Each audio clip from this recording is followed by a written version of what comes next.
The broadcast is now starting. All attendees are in listen-only mode.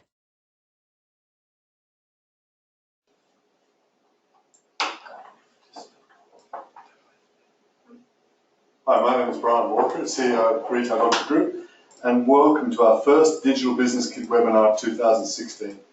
Our goal together is really to discuss and looking at approaching retail's big topics from the viewpoint of small to medium retail businesses seeking practical how-to implementation advice.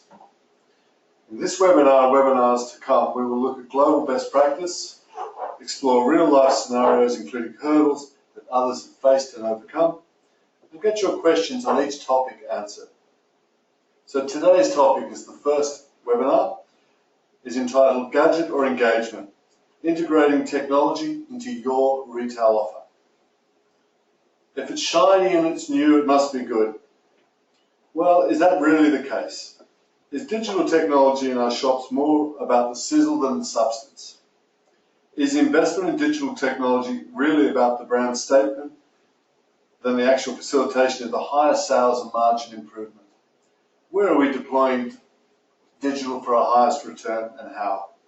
And of course, as retailers begin to explore their digital retail offer, do they truly consider the reason for bringing digital aspects into their stores, into their omni-channel network, or are they simply following the trend? For example, is an interactive mirror in a fitting room truly going to engage with your target audience? Will it create additional sales and margin, and ROI? Or is it simply a gadget to capture this digital buzz? Today we have Vicky Weston from our Global Retail Insights team and Paula De Silva from CityXS, our partners, here to look at some case study examples and get your questions answered about implementing technology in stores.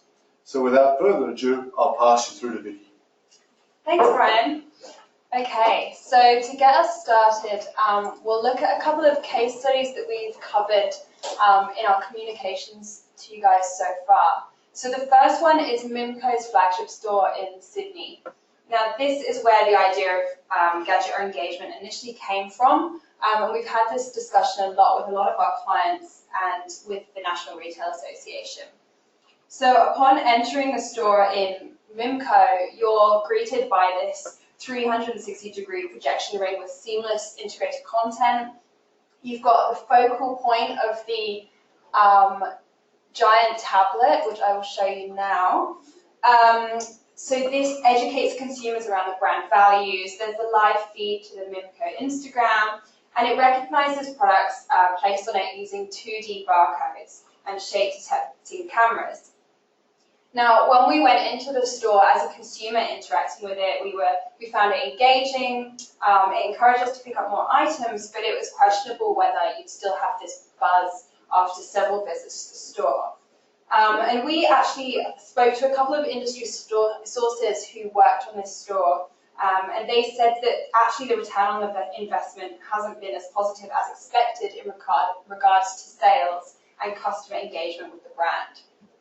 So we're looking at the idea of, is this just a gadget for buzz, and how, as a retailer, do you ensure that you're implementing technology to really boost sales and boost the performance of your store? Now, of course, you can't talk about technology in stores without mentioning Burberry in London. A couple of years ago, Burberry opened its largest and most technological advanced store in the world in Regent Street. So they have a digital-enabled gallery. They have over 500 speakers, 100 screens, including the tallest indoor retail screen in the world. They engage with their customers through emotive-brand content. As you walk around the store, there's radio frequency ID woven into the apparel and the accessories, which triggers the multimedia displays relevant to the products that you're picking up. Now, this store has become internationally renowned for its technology, and the store associates use iPads to help personalize the customer shopping experience. And for this example, Burberry have seen a significant return on investment. Their digital investment has significantly paid off when they saw recently double-digit sales growth. With last year, they saw 71% of their sales, worth $1.8 billion, coming from their retail division. outperforming previous years. Whilst they've seen store footfall fall, they have seen an increase in customer spend, and they put this down to their digital integration in store. So whilst their digital focus strategy has provided brand inspiration, it's boosted sales, and ultimately as well, it's given them vital customer data to understand their customers better than ever and continue to boost their retail strategy. One final example that we've covered in our communications so far is Echo Park Automotive in America. Now, this store is described as a cross between an Apple store and a modern hotel lobby. And it's a really interesting concept because it's ultimately in a sector that doesn't really use technology as much as others, which is the second-hand car dealership sector. Here at Retail Group, we are part of a global alliance of retail consultancy companies called Ebeltoft Group, and every year Ebeltoft put forward a selection of retailers from around the world who they vote as the most innovative of that year, and Echo Park were one of the ones for the past year. The store experience is similar to that you'd expect of a telecoms company. They have docked iPads lining the stores, they have video walls, but what we really like about this concept and what the Ebeltoft members really liked as well and voted, the reason they voted for it, was the idea that it's developed around their customer. It's not just placing an iPad in a store for the buzz, it's looking at encouraging more engagement, understanding the customer's needs, and ultimately providing that seamless integration of technology on top of a really strong human-to-human retail experience. So Echo Park is like a shining example of how you can use technology on just a strong, basic human-to-human retail, standard basic, back to basics retail strategy. So this is a really important one to note, we feel. It's not just about the gadget, it's about understanding how technology can work within your strategy and for your customer. Ultimately, retail is all about keeping customer-centric. So with, for example, the reason, if we compare Burberry and Mimco, the reason why Burberry has seen a greater return on investment is because ultimately technology works with their customer and what they seek from the retail store. Their higher price points attach a customer who are looking for added value or premium customer service and ultimately are investing time in their shopping experience. Whereas Mimco, as a high street store with a lower price point, they're attracting a customer who is going to pop in and browse and maybe not engage so much with their technology. So one thing that all small businesses can relate to is that ultimately customers today are seeking this efficient, seamless retail experience and seeking to truly understand their customers' needs. And so surely investing in technology should be focusing on this. If you have a limited budget, like most of us do, investing in gadgets just for the buzz is probably not the wisest strategic investment to truly grow your business and bottom line. There are several different service providers out there to assist in bringing technology in stores, and one of those is City Access. And today we have Paula De Silva, Senior Vice President of Sales for City Access, here to answer some of your questions on implementing technology in stores. So these are questions that members of the National Retail Association database have submitted to us. So first of all, Paula, I will be asking questions on behalf of the retailers. So where do you begin? If you have a small to medium business come to you seeking to utilize technology to boost engagement, what are the initial points you will get retailers to consider? Okay, so Vicky, I would tackle that by focusing on what it is that we're trying to achieve here. So you would boost customer engagement by essentially beginning to create that single view of inventory as well as the customer. So the key to achieve this is through technology. There really is no other simpler way. The single view needs to capture inventory in your central warehouse as well as across all your stores, and not to forget your stock in transit. So an enterprise view of that inventory is very important to achieve that single view. So when you combine that with taking a customer's order and being able to fulfill that in no matter where the stock is sitting, and achieving this combination is definitely the challenge. So A starting point is obviously understanding the technology systems that you as a retailer have in place within your organisation. Understanding what ERP, or if you want to call it an inventory management system, as well as a retail management solution, and understanding whether that for you today is giving you that single view that I mentioned earlier. Certainly, I would recommend an initial discovery or fact-finding session with a trusted technology partner. And what's important here is that that technology partner has vast experience in the retail industry, so they can guide you through the process, ask you the right questions, and certainly help you identify the gaps with your current system today quite quickly. Perfect. So I suppose even on an extremely limited budget, if to start with you just have your social media database or your EDM database, you could utilize this as a valuable starting point for, say, something like a loyalty system or boosting the engagement in store by understanding your customer.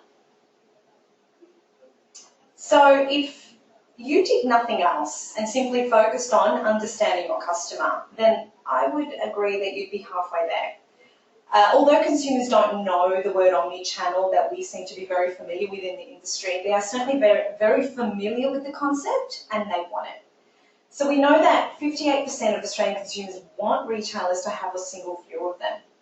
So collecting data on your customers' buying behaviour to then drive customised promotional materials straight to their mobile device is definitely an effective means to increase customer loyalty. Now, if you complement that further with technology known as geofencing, or if I simply put it, a non-intrusive message to the mobile device, and you accompany that with a discount voucher, as a consumer, you're going to jump right on that. It's that extra motivation you need to indulge further in retail therapy. I know personally that's all I need, is that little prod to encourage me to walk in that store. And we live in a world today where, let's face it, we're addicted to our smartphones and we are constantly connected with information available at our fingertips. So naturally connecting with your customer digitally and delivering relevant, and that's the key here, relevant offers instantaneously, and then further enabling them to evangelise the shopping experience in social media will certainly go a long way to building what I think is loyalty from your customer base. So is investing in technology both in general and in stores for everyone? Well, you know, Vicky, I'm going to say absolutely, right? The important point here is not to be afraid of what can transform your retail business. Surround yourself with the experts in the industry. You don't have to take the rip and replace approach. You can phase the solution over time and certainly structure it according to your budget with the right technology partner. Identify reputable integration omni-channel solutions in the market. That's the key. Remember that, omni-channel solutions already in the market. That give you that single stock pool and single view of the customer out of the box with minimal, if at all, bespoke or custom development. You don't want to start dabbling in that whole environment because it's costly and complex. And reduce those moving parts in the solution. Less is more, right? So the key here is seamless integration. And is there one area of technology in stores which you have found sees the greatest return on investment or the greatest response from consumers? Interesting. So in short, if I take you back to what I said earlier about the importance of embracing mobile technology in the retail business, it's our experience certainly that mobile responsive shopping certainly sees the greatest return on investment and definitely the greatest response from consumers. So what that means is, well, it's more about what I mentioned earlier, the consumer's appetite for instantaneous promotional material that is relevant, whether it be by an email, text messages, or through more innovative means like an electronic pass straight to the iPhone or the Android device. But it's also about serving the customer in a store on a mobile device. So if you'll imagine, as a shopper, walking into a store, being greeted by a sales associate on hand with that mobile tablet in hand, ready to help you. The help could be as simple as locating a product by checking the stock across the entire network, as well as online and potentially even that central warehouse. Not just restricting the view on that device to the stock that's visible in that store only. So add that deliverable flexibility, say delivering the item to home if it's not available in stock in the store. So it's that extra personalisation. So you're utilising our greatest addiction, mobile technology, that is certainly helping retailers respond positively, I think, to shopper expectations. Great. So what kind of return on investment have some of your clients seen when they've made investment into, say, mobile point of sale, for example? Okay, so I'll respond to that by giving you some idea of the return on investment you could expect from an entire omnichannel solution, and then I'll dive specifically into mobile POS. So the implementation, say, of Ivan Retail's full omnichannel suite has certainly seen some of our customers achieve over a 5-year, say, depreciation period for a typical mid-size, say, fashion apparel retailer, a healthy 65 to 70% internal rate of return, and that's quite significant. We understand that certainly in the industry, the standard is a great growth result of about 40% internal rate of return. So we're far above that, which we're quite proud of. And we've seen this because Ivan Retail is an omnichannel ready solution, so very limited bespoke development required. But if I focus specifically on your question around mobile POS and the ROI around that, we tend to measure the effectiveness of mobile POS through revenue growth achieved, say, from assisted selling on the floor using mobiles. Now, we know that for most implementations, putting technology in a business, the first year is about learning and the implementation. So there's not much ROI realised in that first year. But certainly in the second year, we have seen sales growth potential of 2% year on year, attributable just specifically to mobile POS. Awesome. So have you got any other case study examples of small to medium retail businesses that have utilised this kind of technology? Okay, so I'll focus on the small business because I think it's a great example that technology can make such a great positive impact on any size business. So I'm going to share a little story about Abbey Road Studios. Now, they adopted the Ivan Retail solution as part of their omnichannel retail strategy, and they were looking to leverage additional revenue opportunities from their global fans and shoppers. Who are they? What do they do? They are a working recording studio, and they have just expanded their business by extending their retail operations by opening bricks and mortar stores called the Abbey Road Studio Shop, in addition to their online presence, which has been in place for quite some time. Now, their bricks and mortar stores sell merchandise and memorabilia, and what they're looking to do is capitalise on impulse buys and deliver that seamless customer journey like click and collect from their existing e-commerce channels. Now, looking ahead, what Abbey Road are also doing is they're trialling the Ivan mobile POS, and the idea behind this is to allow their staff members to take payments using a mobile device away from those fixed till points that we typically see inside a store. We also, and they also shared with us, that this also presents the opportunity for further upselling and certainly cross-selling opportunities, because they'll have access to all the information on those mobile devices with a single view of stock. So we've established that investing in technology doesn't just mean investing in iPads or interactive mirrors in store like we've seen in so many of these big players, that actually technology has the power to enhance engagement through an efficient, seamless store experience.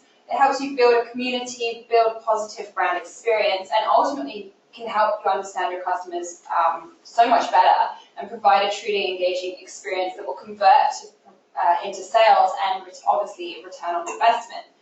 Now, we talked in the beginning about where to begin. So what would you say are the 3 takeaways or 3 pieces of advice you would give to retailers listening in today, looking to invest in technology? Okay, so, all right, focusing on 3 takeaways. Firstly, you have to get the foundation technology right. So you need an ERP and that retail management system that can cope with not only the omnichannel demands being asked of you today, but the unknown demands of tomorrow. So flexibility here is definitely critical and important.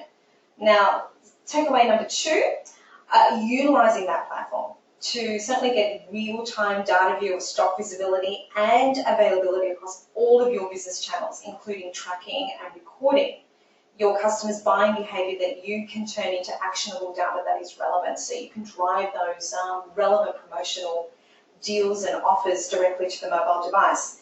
And then in closing, I want to re-emphasize this point because I think it's very, very important here about finding omnichannel solutions that can scale and grow with your business well into the future, or whatever direction that may be. Now, achieving that is only partly about finding the right technology. It's also clearly about finding a partner that can understand the agility that your business requires. They need to support and advise you beyond the implementation to keep return on your investment and to evolve your solution as your business needs change, because they're always changing. Amazing. Well, thank you so much, Paula.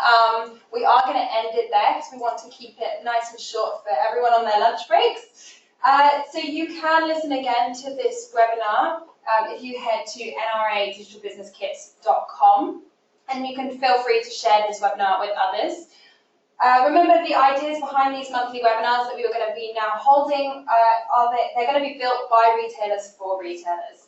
So do email me at vicky@retaildoctor.com.au with any suggestions for topics, for questions, and anything you might want to be answered in the next couple of months. So yeah, that's it for today. Thanks for joining us. And if you have any questions, do drop us an email. Thank you.